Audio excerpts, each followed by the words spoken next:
Hey, it's Mark with another Super Boulder Smash Attack video, and today we have a teaser base, um, and this base, when I see the way that it's more narrow, it's the base is sort of got, there's not much at either 3 o'clock or 9 o'clock. When I see that and it's narrow like that, I do think about sometimes doing like a warden, so not doing in two separate corners, but I'll think about doing like in from the corners, and so say so like maybe putting the flame flinger over kind of just short of 9 o'clock, maybe like at 8 o'clock or something like that, and then likewise at 3 o'clock, sort of like say 4 o'clock, put the warden, like in this area with that that multi-mortar kind of over there, and then the reason why I think about doing that is because it can kind of clear the base where the walls are from those two sides, and then come in through the center. And so, I did think about doing that. First of all, I guess the option of taking the town hall down with the flame flinger at 12 o'clock, that really would be a possibility on this base. It could be an option, I guess. At least so there's a couple of good things here. There's not a lot of defenses to get through to get to the town hall. It's really just the archer tower, the double cannon, the archer tower, and then the flame flinger will target the town hall. Maybe there'll be some Teslas in around this dark elixir storage, but that wouldn't really cause a problem. And there's a poison tower here. It's not an invisibility. If this were an invisibility tower, I for sure wouldn't do it, because the fire spirits. So the flame flinger, when it targets the town hall for the first time, and the fire spirits are on the town hall, that will trigger that invisibility spell, and the flame flinger will target something else and then get taken down by the Giga Inferno when it comes back from being invisible. But that don't have to worry about that with the poison tower. The biggest problem really is these ground expos. So it's a matter of if the flame flinger can take down the town hall without getting targeted by these ground expos, and they are a little bit further away from the town hall. I mean, even though they have such a massive range, if you could actually scout this base in a war, you would be able to tell that, yeah, you could take it down with the flame flinger at 12 o'clock, and the flame flinger is not going to last long after that. It's going to get targeted by these ground expos as soon as the town hall is down. But the other problem here, and this does happen around town halls, is that there's these two battle builders, and so if I see I start seeing a couple of battle builders around the town hall. There's a couple here too. They're a little bit further away. This one wouldn't try to repair the town hall anyhow, but that can really, I mean, that definitely slows down the takedown. And so yeah, it makes it. I still think that the town hall will go down.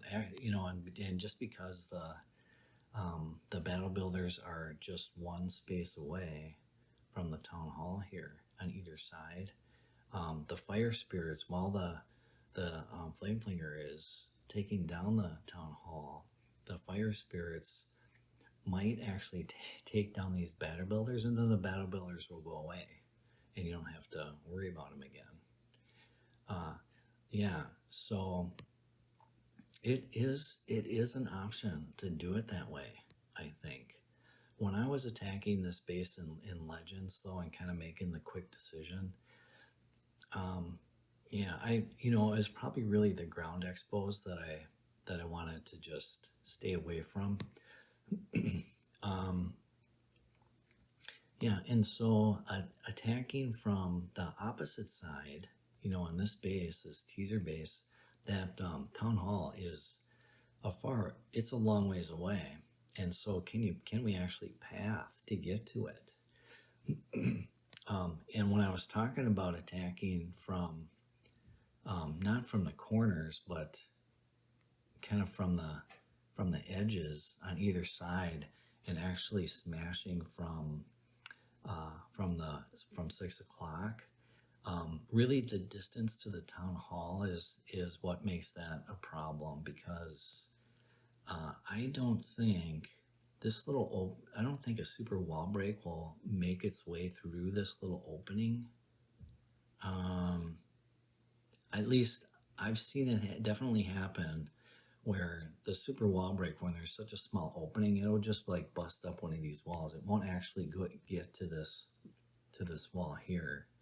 Now, maybe if this building was taken away, that battle builder, if that building was gone, then maybe the super wall break would go through to hit that corner, and then you could actually get to the town hall, because a jump, kind of like where this poison tower is, to get to the monolith compartment, and then a jump kind of just above the clan castle, like between the clan castle and the single inferno.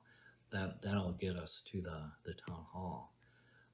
But just because of that situation at 6 o'clock, I wasn't really feeling too good about that. And so I'm just going to do this more conventionally, and go from two corners. And so then it's just a matter of, so where's the Flame Flinger going to come in? And I probably wouldn't do the Flame Flinger at 3 o'clock, just because of that multi-mortar. Usually, Yetis are enough to distract it while the Flame Flinger will take it out, so it might not be a problem. But if I have a better option, I will avoid putting the Flame Flinger where that multi-mortar is located at. If it gets targeted by that thing, it will really shorten the life of it. And so 9 o'clock for the Flame Flinger would be a little bit better option, because it's just a standard mortar there. And then and the expos from those two different sides are not that big of a deal either, because the expos are kind of more central. They're not in the corners. And then of course there's the two ground expos that's by the town hall. Yeah, so these expos are, they're kind of they're more in. And yeah, it's a little bit of a kind of a tough call which way it's going to be, to put the Flame Flinger or the Warden at 6 o'clock, because there's a fair amount going on at 6 o'clock. There's these two mortars, which would be something to deal with for the Flame Flinger. And then there's the King, which is a problem. And then there's also the Grand Warden. So it might, for me, I think the Grand Warden is probably the biggest thing that keeps me from putting the Warden at 6 o'clock. because the defensive Grand Warden just, it hits so hard, and also with the king there. So if the Grand Warden starts targeting the king, and the defensive Grand Warden starts targeting our Grand Warden, then it's just going to create a big problem. And so I thought it was better to keep the Grand Warden away from it. And I could really put the Grand Warden at 3 or at 9. And so if we do put the Flame Flinger at 6 o'clock, I mean, is that gonna be okay?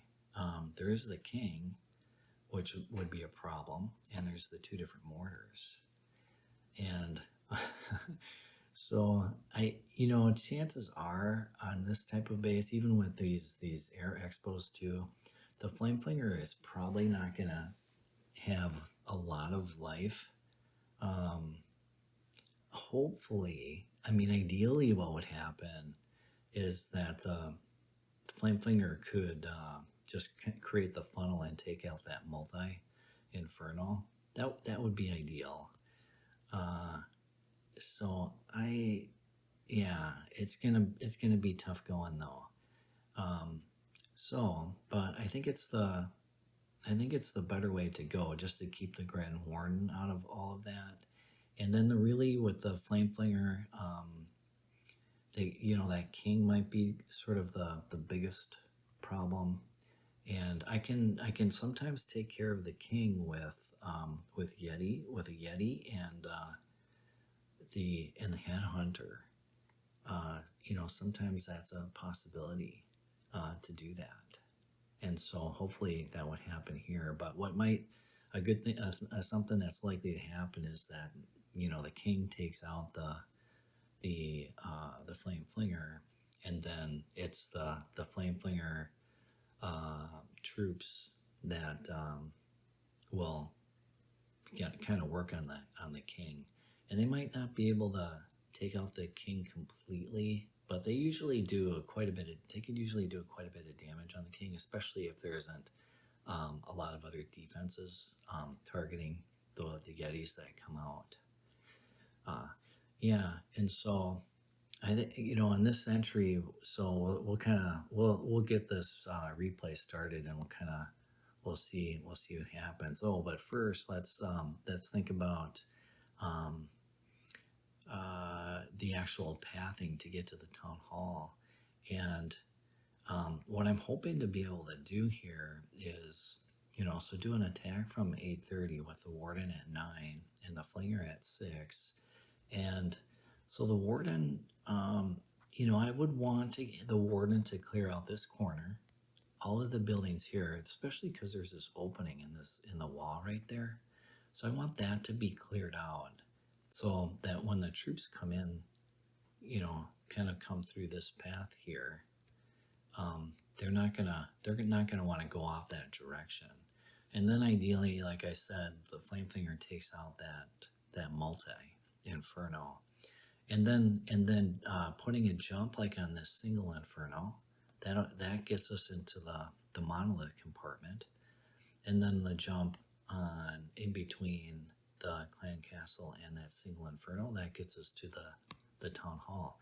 So even though the town hall is in the opposite corner from where we are attacking, with the jumps, the 2 jumps, we're able to get there.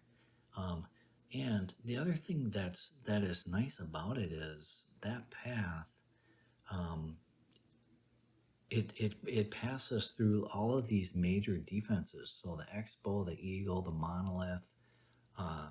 There's both scattershots, and then the Expos at the end. So if we can actually keep the Super Bowler Smash Army raged up through that path, right through the center of the base, a lot of those big defenses are going to go down. Okay, and so let's get this started, and we'll see how it pans out. So Yeti in at 6 o'clock, and the Flame Flinger behind. So just normal entry there. Yeti to get traps and, Tesla's popping up. And then at 9 o'clock, the Warden is clearing out that corner.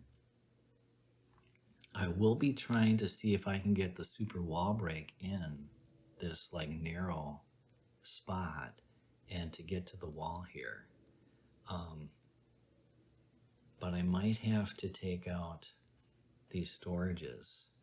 Now I'm distracting this mortar with that Yeti, but the Flame Flinger is busy on other defenses. So it's kind of bad because I'd like the Flame Flinger to go after the mortar because pretty soon that Yeti's going down. And there I put a balloon. I'm trying to just let me get that mortar down with the Loons. And with that Grand Warden there, I couldn't do it. So he does get a shot off on the Flame Flinger. And then the Royal Champion goes after the Warden. I freeze the Royal Champion, but there's so much for hit points. I put the skeleton spell down, and I do have the Headhunter over there, and that finishes off the Royal Champion. The Super Wallbreak does manage to sneak in there, and here comes the main army. The Flame Flinger is going to go down because of the mortar, and then they'll go after the king, those troops. The jump goes down to get to the monolith. Ice golems are freezing some defenses, and it's fortunate, I think, that the Super Bowlers raged up. They actually go into the core. It was ideal, even though the multi-inferno doesn't go down. And they're just, the Super Bowler smash part of the army is just marching to the town hall. In comes the Royal Champion from 9 o'clock to help out. Town hall goes down, no problem.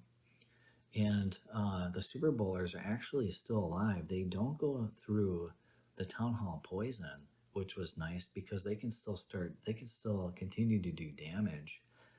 And a lot of the big defenses, like I said, they all went down. The king is barely alive, and the Royal Champion is still alive with ability. The queen has got the ability. There's not much left for defenses. Once the Royal Champion ability goes off, a bunch of those defenses are going to go down. The Royal Champion ability about to go, there it is. Just the cannon and that wizard tower, wizard to help up with some cleanup.